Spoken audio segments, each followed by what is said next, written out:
Normal iron box use பண்ணி போர் அடிச்சு போச்சு. சரி இந்த ஹேண்ட் ஸ்டீமர் ட்ரை பண்ணி பார்க்கலான்னு சொல்லிட்டு 1 வருஷத்துக்கு முன்னாடி நான் இதை வாங்கியிருந்தேன். நீங்கள் ஹேண்ட் ஸ்டீமர் வாங்கணும்னு நினச்சிட்டு இருக்கீங்கன்னா அப்போ இந்த வீடியோ உங்களுக்கானது. நான் சொல்கிறத கேட்டுட்டு அப்புறம் வேணுமா வேணான்றதை முடிவு பண்ணிக்கோங்க. நம்ம சேனலுக்கு புதுசாக இருந்தால் கண்டிப்பாக சப்ஸ்கிரைப் பண்ணிக்கோங்க. இந்த ஹேண்ட் ஸ்டீமருக்கு கொடுத்த அட்டாச்மெண்ட்டு தான் இது. Grease cup, lint removal, electrostatic brush அப்படின்னு சொல்லி 3 அட்டாச்மெண்ட் கொடுத்துருந்தாங்க. இதில் அந்த வாட்டர் உள்ளார ஊற்றுறதுக்கான இந்த கப்பு, அது கூட இல்லாமல் இது பெரிய ப்ளக் பாயிண்ட்னால தனியாக ஒரு அட்டாச்மெண்ட் கொடுத்துருந்தாங்க. இதில் நீங்கள் தண்ணி ஃபில் பண்ணுறீங்கன்னா ஆர்வோ வாட்டர் தான் ஃபில் பண்ணணும். நான் எப்படி அதை ரிமூவ் பண்ணுறேன்றதை பாருங்கள். கீழ்வேர்ட் டைரெக்ஷனில் நான் புஷ் பண்ணி வெளியில் எடுத்திருப்பேன். இதுக்குள்ளே தான் நம்ம அந்த தண்ணி ஊற்றணும்.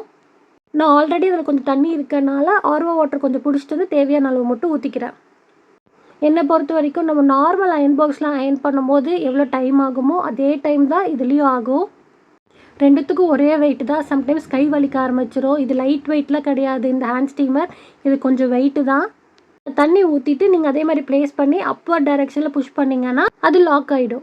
அடுத்து இதில் அட்டாச்மெண்ட்ஸ் எப்படி அட்டாச் பண்ணுறதுன்னு சொல்கிறேன். இது லிண்ட் ரிமூவல் அட்டாச்மெண்ட்.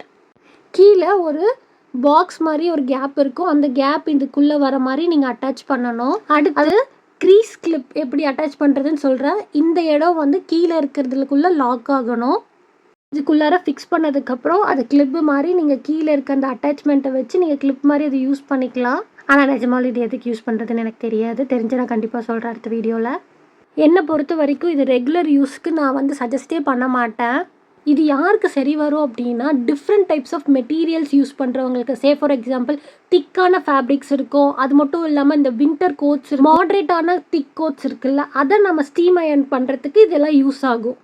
நீங்கள் ஒரு ஆரி ப்ளவுஸ் வச்சுருக்கீங்க, அந்த ப்ளவுஸ் நீங்கள் நார்மல் அயர்ன் பாக்ஸில் அயர்ன் பண்ண முடியாது. ஸோ இந்த மாதிரி ஹேண்ட் ஸ்டீமர் வச்சு நீங்கள் அதை அயர்ன் பண்ணணும்னு நினைக்கும் போது நம்ம ப்ளவுஸை இன்வர்ட் அவுட்வர்டில் எடுத்து நம்ம அயர்ன் பண்ணிக்கிட்டால் அது கரெக்ட் வரும். நார்மல் அயர்ன் பாக்ஸில் அது வராது. அந்த மாதிரி டைப்பில் இது யூஸ் ஆகும்.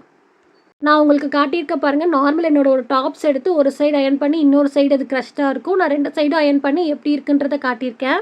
நான் யூஸ் பண்ணுற ஹேண்ட் ஸ்டீமருக்கு 3 மோட் இருக்குது. ஒரு மோட் ரெட் லைட் திக்காக ஃபேப்ரிக்ஸ்க்கும், க்ரீன் லைட் லைட்டாக ஃபேப்ரிக்ஸ்க்கும், ப்ளூ லைட் திக்கான கோட்ஸ்க்கு யூஸ் பண்ணிக்கலாம். நான் இது வாங்கி 1.5 இயர்ஸ் மேலே ஆயிடுச்சு. ஹார்ட்லி 10 டைம்ஸ் தான் ஏதோ யூஸ் பண்ணியிருப்பேன். 2600 2500 ரேஞ்சுக்கு வாங்கியிருப்பேன். இது எந்த ஒரு ப்ரொமோஷனல் வீடியோவில் நான் பர்சனலாக வாங்கி இது தேவையா தேவையில்லையான்னு உங்கள் கூட ஷேர் பண்ணியிருக்கேன். கண்டிப்பாக பிடிச்சிருந்தா லைக் பண்ணிக்கோங்க. தேங்க்ஸ் ஃபார் வாட்சிங்.